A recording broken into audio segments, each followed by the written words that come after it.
दूसरा तवारीख बाब 18। और यहोशफत की दौलत और इज़्ज़त फरावान थी, और उसने अखीयब के साथ नाता जोड़ा।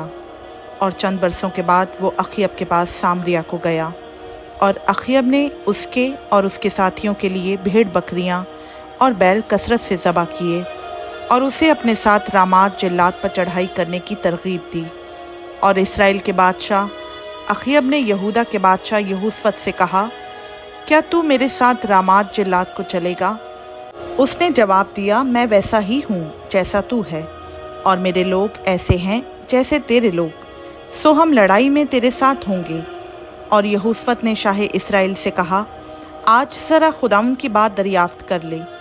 तब शाह इसराइल ने नबियों को, जो 400 मर्द थे, इकट्ठा किया और उनसे पूछा, हम रामात जिल्लात को जंग के लिए जाएं या मैं बाज रहूं? उन्होंने कहा, चढ़ाई कर, क्योंकि खुदा उसे बादशाह के कब्ज़ा में कर देगा। पर यहोशफत ने कहा, क्या यहाँ इनके सिवा खुदावंद का कोई नबी नहीं, ताकि हम उससे पूछें? शाह इसराइल ने यहोशफत से कहा, एक शख्स है तो सही जिसके ज़रिया से हम खुदावंद से पूछ सकते हैं, लेकिन मुझे उससे नफ़रत है, क्योंकि वो मेरे हक़ में कभी नेकी की नहीं बल्कि हमेशा बदी की पेशन गोई करता है। वो शख्स मिकाया बिन इमला है। यहोशफत ने कहा, बादशाह ऐसा ना कहे।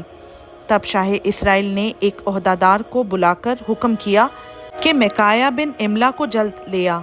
और शाह इसराइल और शाह यहूदा यहोशफत अपने अपने तख्त पर अपना अपना लिबास पहने बैठे थे। वो सामरिया के फाटक के मदखल पर खुली जगह में बैठे थे, और सब अंबिया उनके हुजूर नबूवत कर रहे थे। और सिदकिया बिन कनाना ने अपने लिए लोहे के सींग बनाए और कहा, खुदावंद यूँ फरमाता है कि तू इनसे अरामियों को धकेलेगा जब तक कि वो फना ना हो जाएं। और सब नबियों ने ऐसी ही नबूवत की और कहते रहे कि रामात जिल्लात को जा और कामयाब हो, क्योंकि खुदावंद उसे बादशाह के कब्ज़ा में कर देगा।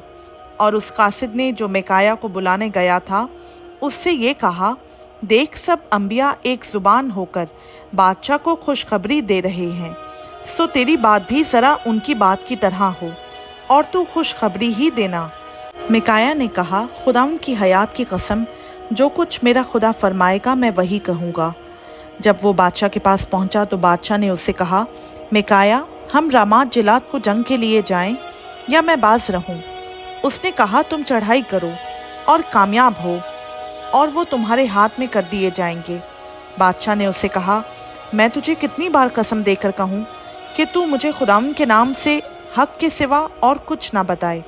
उसने कहा, मैंने सब बनी इसराइल को पहाड़ों पर उन भेड़ों की मानिंद परागंदा देखा जिनका कोई चरवाहा ना हो, और खुदावंद ने कहा, इनका कोई मालिक नहीं, सो इनमें से हर शख्स अपने घर को सलामत लौट जाए। तब शाह इसराइल ने यहोशफत से कहा, क्या मैंने तुझसे कहा ना था कि वो मेरे हक़ में नेकी की नहीं बल्कि बदी की पेशन गोई करेगा? तब वो बोल उठा, अच्छा, तुम खुदावंद के सुखन को सुनो। मैंने देखा कि खुदावंद अपने तख्त पर बैठा है, और सारा आसमानी लश्कर उसके दाहिने और बाईं हाथ खड़ा है। और खुदावंद ने फरमाया कि शाह इसराइल अखीयब को कौन बहकाएगा, ताकि वो चढ़ाई करे और रामात जिल्लात में मकतूल हो। और किसी ने कुछ और किसी ने कुछ कहा। तब एक रूह निकलकर खुदावंद के सामने खड़ी हुई और कहने लगी, मैं उसे बहकाऊंगी। खुदावंद ने उससे पूछा, किस तरह? उसने कहा, मैं जाऊंगी और उसके सब नबियों के मुंह में झूठ बोलने वाली रूह बन जाऊंगी। खुदावंद ने कहा, तू उसे बहकाएगी और गालिब भी होगी, जा और ऐसा ही कर। सो देख, खुदावंद ने तेरे इन सब नबियों के मुंह में झूठ बोलने वाली रूह डाली है, और खुदावंद ने तेरे हक़ में बदी का हुक्म दिया है। तब सिदकिया बिन कनाना ने पास आकर मिकाया के गाल पर मारा और कहने लगा, खुदावंद की रूह तुझसे कलाम करने को किस रास्ते मेरे पास से निकल कर गई? मिकाया ने कहा, तू उस दिन देख लेगा जब तू अंदर की कोठरी में छुपने को घुसेगा। और शाह इसराइल ने कहा, मिकाया को पकड़कर उसे शहर के नाजिम अमून और युआस शाहजादा के पास लौटा ले जाओ, और कहना कि बादशाह यूँ फरमाता है कि जब तक मैं सलामत वापस ना आ जाऊं, इस आदमी को कैद खाना में रखो, اور اسے مصیبت کی روٹی کھلانا اور مصیبت کا پانی پلانا۔ میکایا نے کہا، اگر تو کبھی سلامت واپس آئے تو خداوند نے میری معرفت کلام ہی نہیں کیا۔ اور اس نے کہا، اے لوگو، تم سب کے سب سن لو۔ سو شاہ اسرائیل اور شاہ یہودا یہوشفت نے رامات جلات پر چڑھائی کی، اور شاہ اسرائیل نے یہوشفت سے کہا، میں اپنا بھیس بدل کر لڑائی میں جاؤں گا، پر تو اپنا لباس پہنے رہ۔ سو شاہ اسرائیل نے بھیس بدل لیا اور وہ لڑائی میں گئے۔ ادھر شاہ ارام نے اپنے رتھوں کے سرداروں کو حکم دیا تھا کہ شاہ اسرائیل کے سوا کسی چھوٹے یا بڑے سے جنگ نہ کرنا، اور ایسا ہوا کہ جب رتھوں کے سرداروں نے یہوشفت کو دیکھا تو کہنے لگے، شاہ اسرائیل یہی ہے۔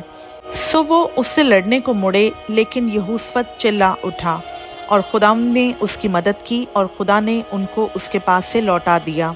جب رتھوں کے سرداروں نے دیکھا کہ وہ شاہ اسرائیل نہیں ہے تو اس کا پیچھا چھوڑ کر لوٹ گئے، اور کسی شخص نے یوں ہی کمان کھینچی اور شاہ اسرائیل کو جوشن کے بندوں کے بیچ مارا۔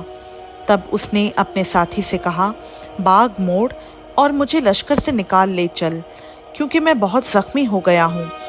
اور اس دن جنگ خوب ہی ہوئی، تو بھی شام تک شاہ اسرائیل ارامیوں کے مقابل اپنے کو اپنے رتھ پر سنبھالے رہا، اور سورج ڈوبنے کے وقت کے قریب مر گیا۔ خداوند کا پاک کلام کا پڑھا، سنا، سمجھا اور قبول کیا جانا ہم سبوں کے لیے باعث برکت ہو۔